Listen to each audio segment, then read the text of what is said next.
Urafiki wa China na Tanzania ulianza muda mrefu. Ni urafiki wenye mizizi iliyokomaa ambayo si rahisi kuing'oa. Tanzania ni nchi ya kwanza ya Afrika kuanza uhusiano wa kidiplomasia na China mwaka 1964. Balozi wa China Tanzania, Wang Ke, anafafanua uhusiano wa nchi hizi mbili. And in 1955, a Bandung conference held in Indonesia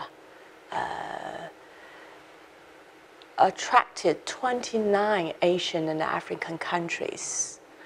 And China, at that conference, announced 5 principles of coexistence. And it was very welcomed by the Asian and African countries. And the conference sent a very strong signal of unity and cooperation between Asian and African countries. And also it was the conference that excluded all the colonial powers. So that Bandung conference gave a great inspirement, encouragement to the countries who were still under the colonial rule. And 1960, that year, is the year of independence of African countries. And later, we saw the independence of Tanganyika, and later, the independence of Zanzibar. And China gave full support of the independence of Zanzibar and Tanganyika. And China established, respectively, diplomatic relations with Zanzibar, Tanganyika, and Zanzibar on the day of their respective independence. Kwa wanaokumbuka historia ya mahusiano yetu wanasema haya mahusiano yalikuwa yalianza toka mwanzo ya watu walioshibana na watu wanaoaminiana, watu wenye maono yanayofanana. Mwalimu alikuwa akienda China miaka ile, alikuwa ana state visit ambayo ilikuwa na mazungumzo rasmi ya siku 2. Siku ya kwanza wale wa upande wa China wanamueleza mambo yote walikuwa wanayafanya wao pale nchini kwao, lakini pia na mtazamo wao wa kidunia. Siku ya pili ilikuwa ni mwalimu alikuwa akielezea na yeye sasa upande wake mambo yanayotokea Tanzania kwa urefu, lakini na mambo yanayotokea Afrika, hususan kipindi hicho ilikuwa masuala ya harakati za ukombozi. Kwa hiyo kulikuwa kuna kushabihiana kwa mawazo na wote misingi yao ilikuwa ni utetezi wa wanyonge. Viongozi waliofuatia, mzee Ali Hassan Mwinyi, mzee Benjamin Mkapa, mzee Jakaya Kikwete, na wao waliendeleza huo utamaduni. Na sasa hivi viongozi waliopo madarakani, Mheshimiwa Dr. John Pombe Magufuli upande wa Tanzania, Mheshimiwa Xi Jinping upande wa China, wanayajenga haya mahusiano katika hatua ya juu zaidi, lakini sasa hivi mkazo ni kwenye mahusiano ya kiuchumi. Na ni kwa sababu hiyo China imeichagua Tanzania kuwa miongoni mwa nchi 4 za kipaumbele katika kupokea viwanda kutoka China kupitia mpango wake wa Production Capacity Cooperation. I think there's a very close economic ties between our two countries. Tanzania actually is among one of the African countries who received the most grants from China ever since the two countries established diplomatic relations. And also, China is Tanzania's biggest trading partner. And also Chinese companies who are the largest contractor in getting the bid of contracts in Tanzania. They established, they constructed a lot of projects here. And also China is also the number 2. Sometimes it's number 1, but it's the data change from time to time. But according to the latest data, China is the number 2 investor, with the total investment volume of almost $6 billion US, and there are more than 600 Chinese companies registered here in Tanzania. So we can see the economic close links between China and Tanzania, and I think that the economic cooperation in win-win spirit has been a driving force of our bilateral relations. Rais Xi Jinping ni mtu ambaye anaweka mkazo kwenye kuondoa umaskini, anaweka mkazo kwenye kutetea wanyonge, na anaweka mkazo kwenye kupambana na rushwa. Haya ndio mambo ambayo Rais wa Jamhuri ya Muungano wa Tanzania Mheshimiwa Magufuli amewekea kipaumbele toka ameingia madarakani na serikali ya CCM: kupambana na umaskini, kupambana na rushwa, na kuleta mageuzi makubwa ya kiuchumi kupitia mpango wa taifa wa maendeleo ambao mkazo wake ni ujenzi wa uchumi wa viwanda. Na haya ni mambo ambayo Wachina na wenyewe wanayaunga mkono, na kwa namna moja au nyingine wanashirikiana na sisi kwenye utekelezaji wake. I think that China is very much advanced in infrastructure, in the constructing, building railway, highway, port, airport, and we are actually the number 1 because of a large population, a big area of the nation. So that's why, and also we developed so quickly in these infrastructure area. So China is right now the number one in the infrastructure area, both in quality and in quantity. Especially in the highway, in the railroad, in airport, in seaport, etc. China has been carried out the reform and opening up policy for 40 years, and we developed. We have found a way which is very suited to China's development, and through the economic development, through building our own country, we have actually accumulated very rich experiences, and we have had very advanced technology, and also we have a number of Chinese companies who are very much qualified to do those kind of infrastructure with good quality and with an affordable price. So that's why you will see, they are very competitive. So that's why they come here, they get the contract. Ujenzi wa taifa unahitaji kwa kiasi kubwa utaalamu wa uhandisi. Unasikia kuna ujenzi wa miundombinu mbalimbali ya reli, miundombinu ya umeme, miundombinu ya maji, madaraja, mabarabara. Hii miundombinu yote inahitaji wataalamu mbalimbali wa kuweza kuisimamia, na tumeweka mkazo sana kwenye kutafuta fursa, especially ufadhili, scholarships katika courses za engineering, tukitumaini kwamba Wachina wamepiga hatua kubwa kwenye eneo hili, na vijana watakaokuja kusoma engineering pale China watapata fursa ya kupata zaidi ya elimu, watapata exposure. Kule China kama ukifika utaona wamejenga vitu vikubwa, kama ni mabarabara makubwa, kama ni reli za kisasa, kama ni daraja, kuna daraja ambalo lina urefu wa kilomita 32. China and Tanzania is not limited to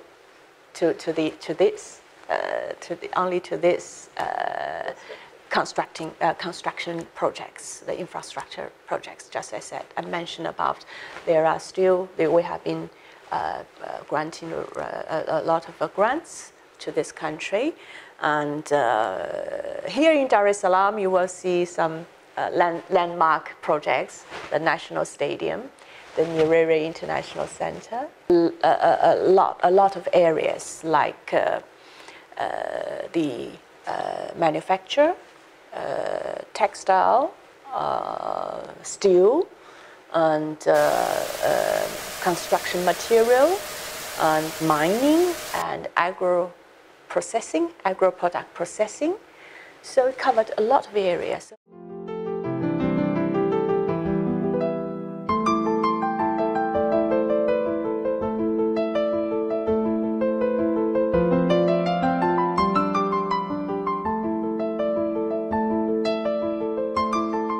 Tumekuwa tukifanya juhudi kuvutia uwekezaji, na kusema kweli kuna mwamko mkubwa wa makampuni ya China kutaka kuwekeza Afrika, na Tanzania ni miongoni mwa nchi chache ambazo wana interest kubwa ya kuja kuwekeza.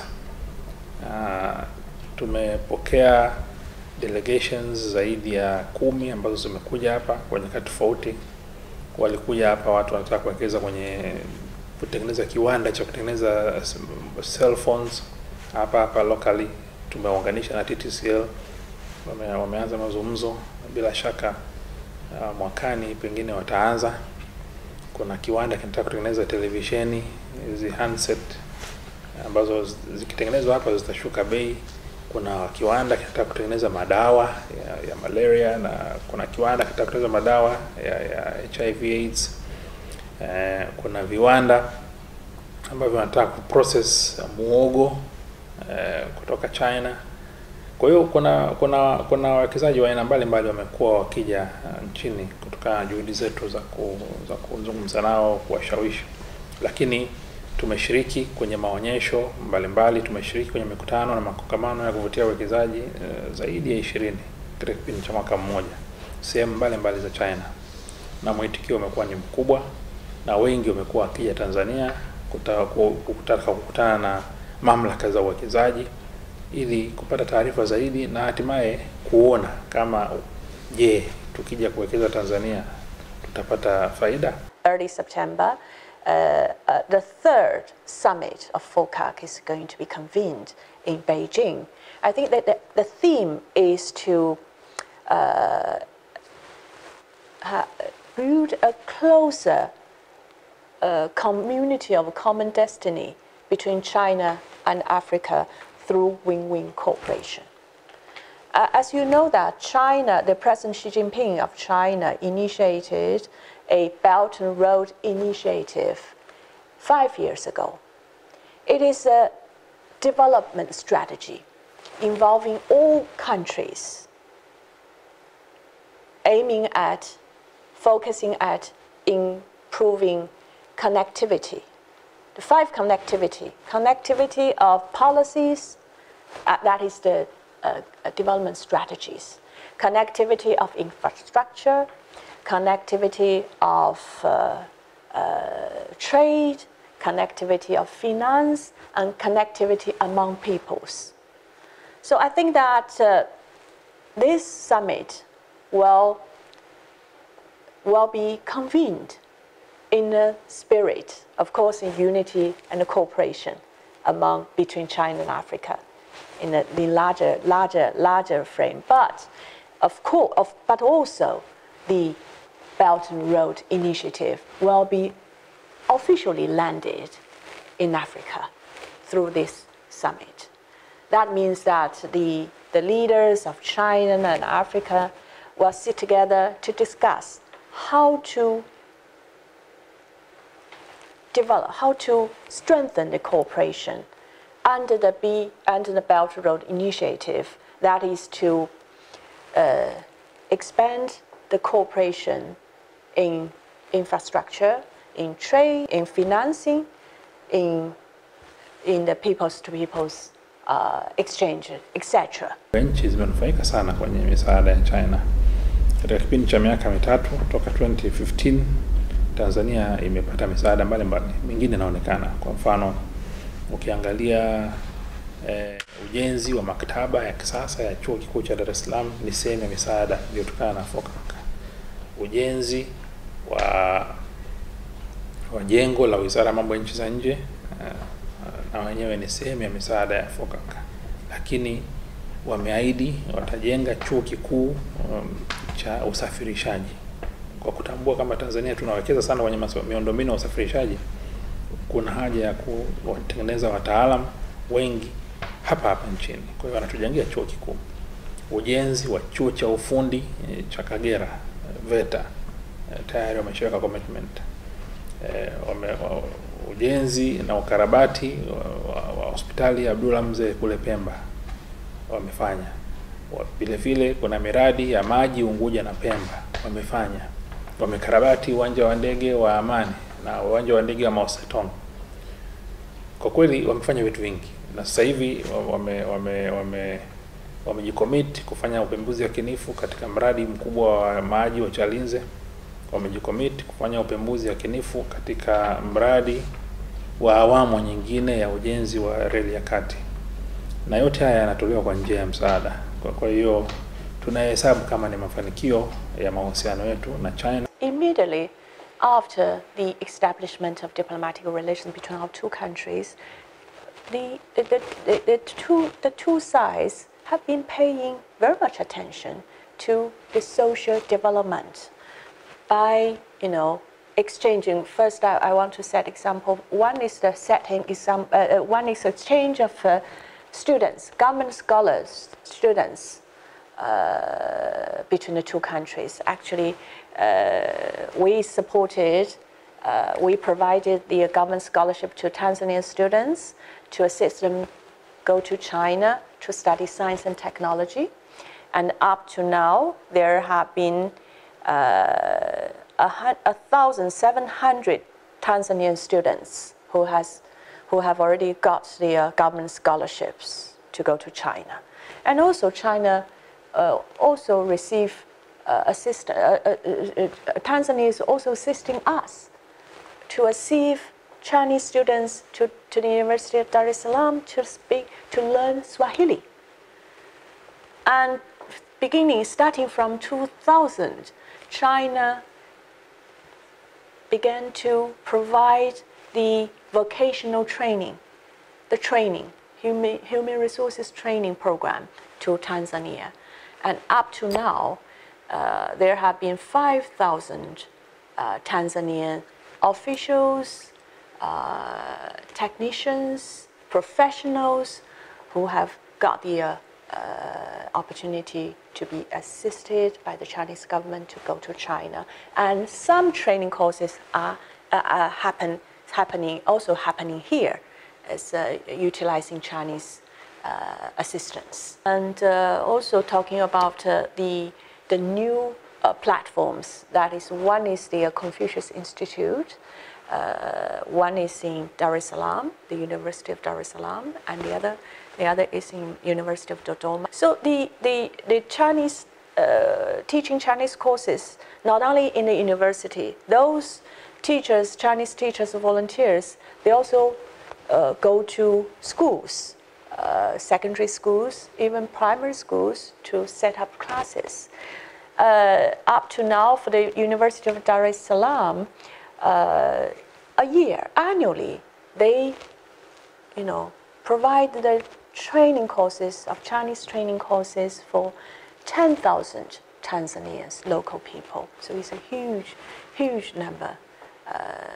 It's a very huge and a very high demand from the local people. Kipindi cha muda ambao tumekuwepo, jumla ya Watanzania 1,060 wamepata mafunzo ya muda mfupi, na Watanzania takriban 150 wamepata mafunzo ya shahada na stashahada katika vyuo vikuu mbalimbali vya China.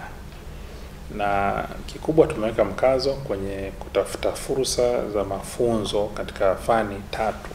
Fani ya kilimo, kwa kutambua kwamba kilimo ni uti wa mgongo na kilimo kinaajiri zaidi ya 70% ya Watanzania. Fani ya tiba, kwa kutambua kwamba wastani wa daktari kwa wagonjwa nchini kwetu bado uko juu. Daktari mmoja ana wajibu wa kutibia wagonjwa 50,000. Lakini pia tuna upungufu mkubwa wa wataalamu bingwa katika maeneo mbalimbali, jambo ambalo limekuwa likipelekea wagonjwa wengi kupoteza maisha yao kwa sababu ya kukosekana wataalamu, na wachache wamegharamikiwa fedha nyingi za serikali kupelekwa nje ya nchi kwa ajili ya kupata tiba. Kwa hiyo tumeona tuweke mkazo kwenye mafunzo ya wataalamu, na kusema kweli tumepata fursa za wataalamu katika tiba ya magonjwa mbalimbali, hususan mishipa ya ubongo, magonjwa ya moyo na magonjwa ya figo. Tuna wataalamu kadhaa ambao hivi sasa wanasoma kwenye vyuo vikuu mbalimbali vya pale China, na tunaamini wakirudi wataweza kuongeza nguvu nchini kwetu katika swala la tiba. Ni mwanafunzi niliyepata ufadhili na serikali ya China kwenda kusoma masomo ya upandikizaji wa chembe nyekundu za damu, kitaalamu inaitwa bone transplant. Hii ni taaluma kwa nchi yetu na hakuna hospitali ambayo sasa hivi inafanya huduma hizi. Nashukuru sana kuweza kupata hii nafasi ya kwenda kusoma China. Nilienda kusomea PhD ya utafiti wa dawa za saratani. Kwa hiyo tunashukuru sana serikali pamoja na serikali ya China kwa kutupa hii nafasi, kwa sababu kitu kama hichi bado hatuna katika nchi yetu. These kind of things happen is because, these projects is badly needed by the local people, but it's badly needed for the benefit of the development of this country. And secondly, I think that China has accumulated a lot of experiences in developing ourselves, including very practical techniques. So we want to share with our Tanzanian friends in your endeavor of developing your country, uplifting the people's livelihood.